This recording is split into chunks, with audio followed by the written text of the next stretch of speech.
Padre Santo, en esta hora venimos delante de su divina presencia para darle gracias, Señor, por la vida, por las fuerzas, por el perdón de nuestros pecados, por la salvación que nos ha dado, Señor, a través de su sacrificio en la cruz. Gracias por este momento y por esta oportunidad, Señor, que usted nos permite, Señor, venir ante usted para invocar su nombre. Gracias, Señor. Estamos dispuestos a venir ante su presencia, a rogarle, Señor, para que usted mismo sea el que conduzca las palabras que van a ser sacadas de este instrumento de gloria, Señor. Gracias, Padre, porque usted es el que nos hace hablar y decir las cosas que por su Espíritu quiere que nosotros digamos. Gracias, Señor, por ser sus vasos para su gloria y para su honra. En esta hora, Señor, nos disponemos a entrar a su santuario y para meditar en su sagrada palabra. Gracias por esta ocasión y siempre, en el nombre del Padre, del Hijo y del Espíritu Santo de Dios, y nos cubrimos con su sangre preciosa, Señor, y su Santo Espíritu, contra toda acechanza del enemigo que quiera estorbarnos a nosotros y su palabra, Señor. Que esta palabra salga con denuedo para toda aquella persona que la va a escuchar y la va a aceptar en su corazón y que le va a recibir como su Señor y su Redentor. Gracias en esta hora, en el nombre de nuestro Señor Jesucristo. Amén y amén.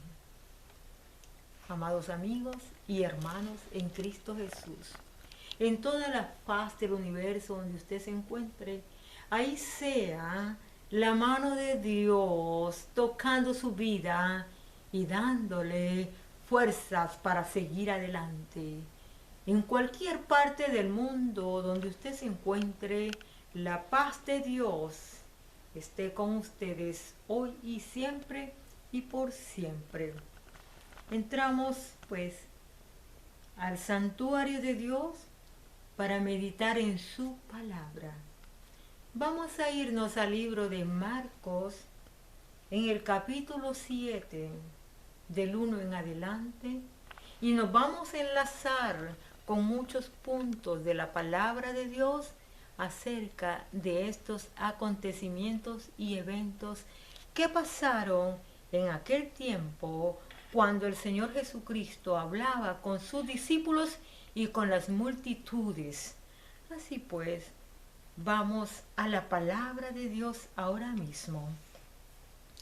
Dice el libro de Marcos: se juntaron a Jesús los fariseos y algunos de los escribas que habían venido de Jerusalén, los cuales, viendo a algunos de los discípulos de Jesús comer pan con manos inmundas, esto es, no lavadas, los condenaban.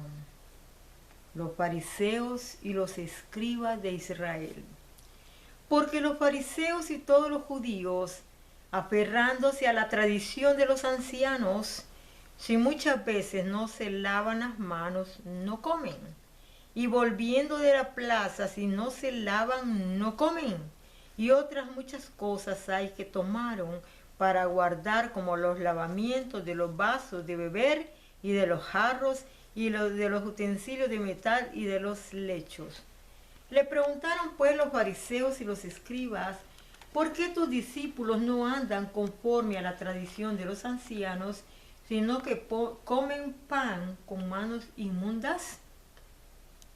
Respondiendo él les dijo: hipócritas, bien profetizó de vosotros Isaías, como está escrito: este pueblo de labios me honra, mas su corazón está lejos de mí, pues en vano me honran, enseñando como doctrinas mandamientos de hombres.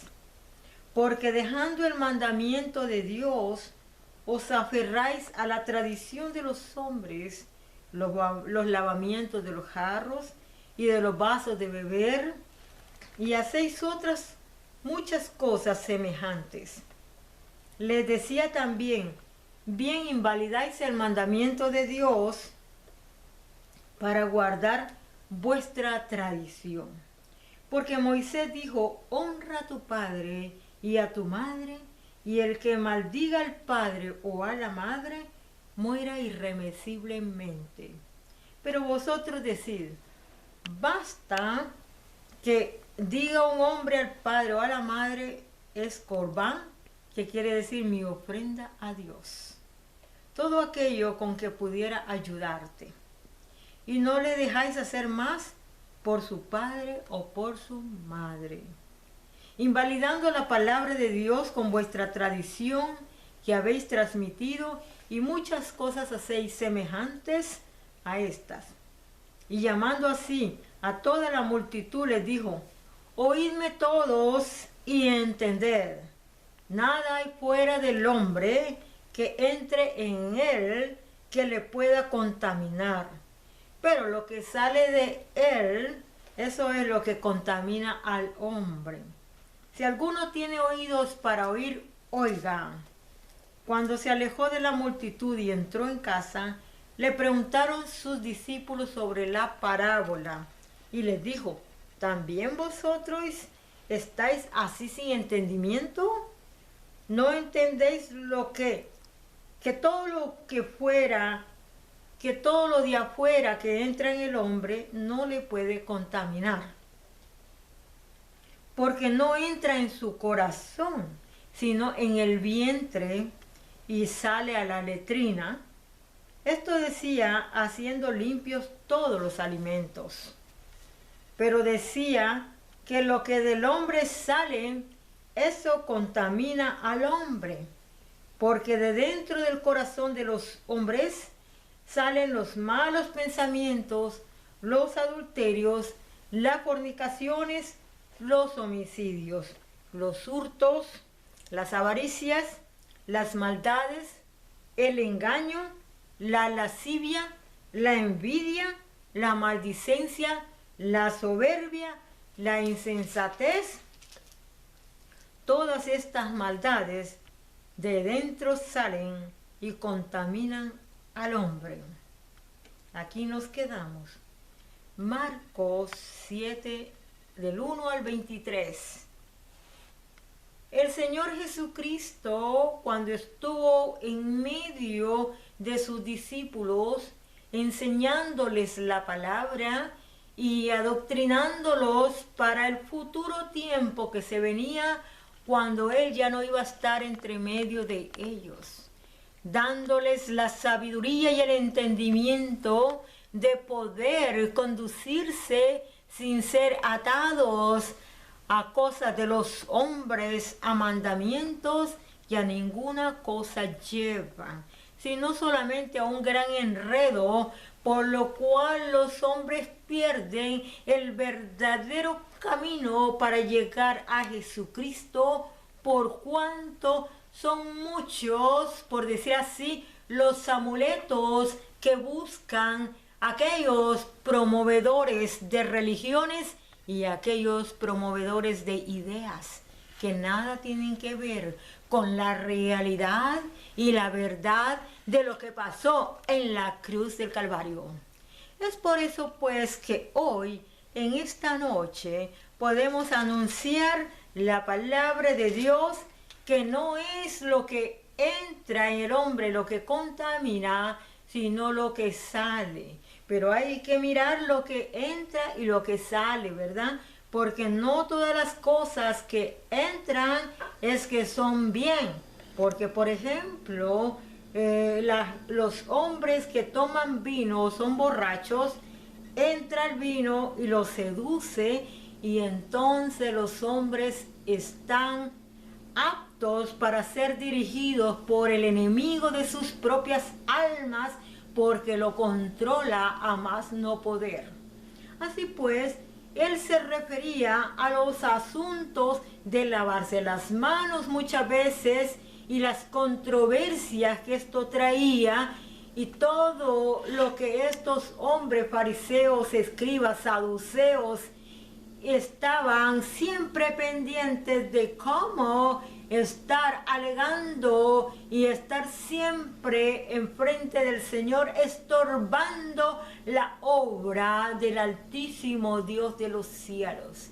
Es por eso pues que traigo esta palabra, no sin antes haber también hablado acerca de la idolatría, que nos quedaron como 3 puntos de que no se terminó la palabra, pero creo que hablé demasiado como para que 3 versos no sean la diferencia de no poder entender el mensaje de la idolatría en la vez anterior. Estamos enlazando los temas porque esto nos va a traer la sabiduría de Dios a nuestra conciencia y a nuestro entendimiento para poder no solamente abrazar la palabra de Dios, amarla y respetarla, sino obediencia a lo que el Señor nos llama tocante a lo que es la verdadera palabra de Dios dada por su Espíritu y no por artimañas de conducciones de pensamientos dados por los hombres, como lo que Él explica en su palabra. Bien, vamos a ir a otros textos bíblicos que nos van a llevar a eventos que pasaron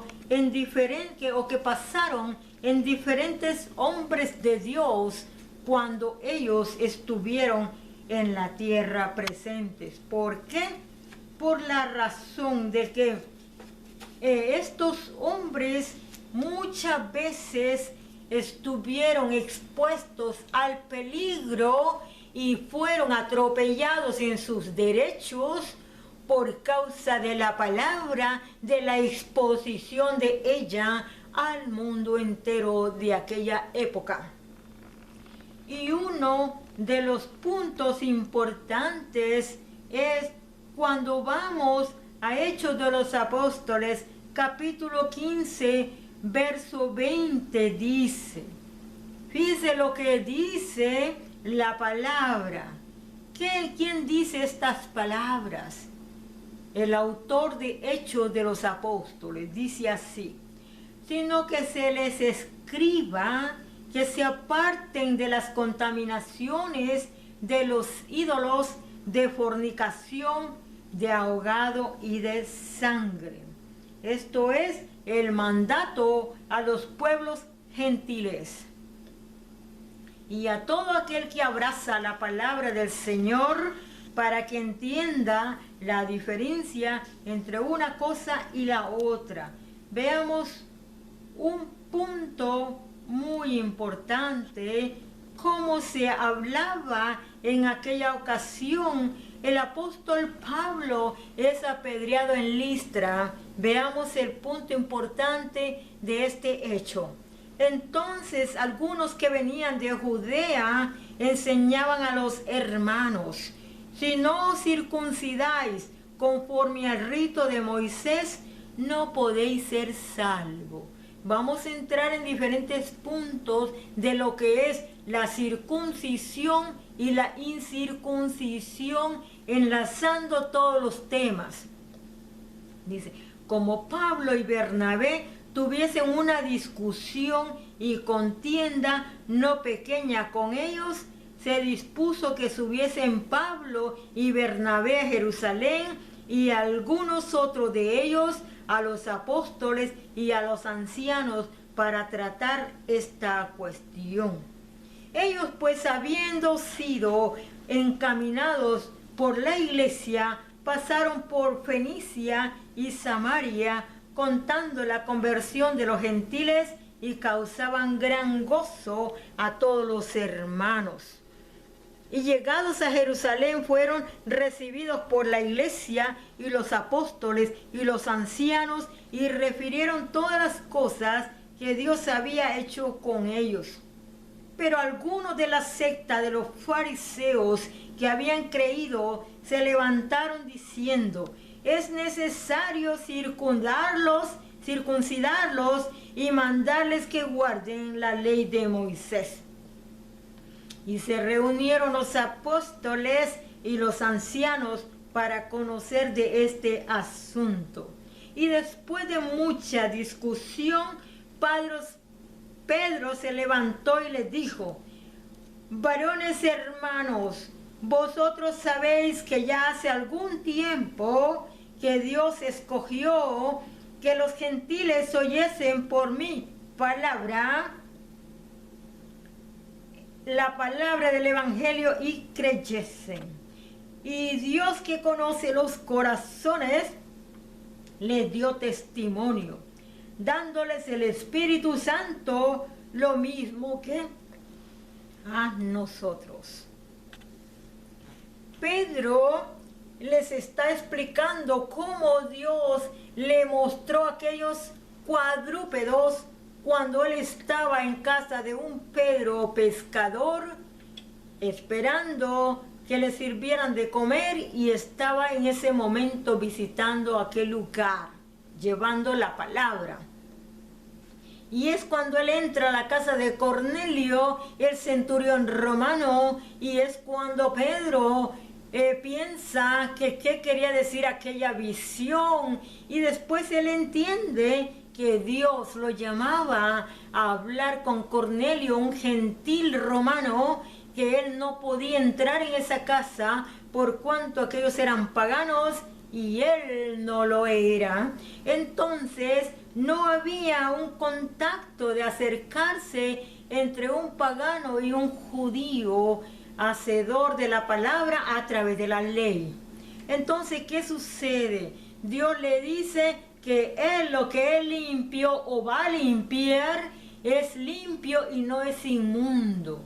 Cuando Pedro llega y explica por qué, y el centurión le explica también que un ángel lo ha visitado y le dice que mande a llamar a un tal Pedro que está en casa de otro Pedro pescador y que lo traigan, porque Dios había visitado a Cornelio, porque Cornelio era un hombre de Dios, y él dice que daba ofrendas y él vivía buscando a Dios en ayuno y en oración.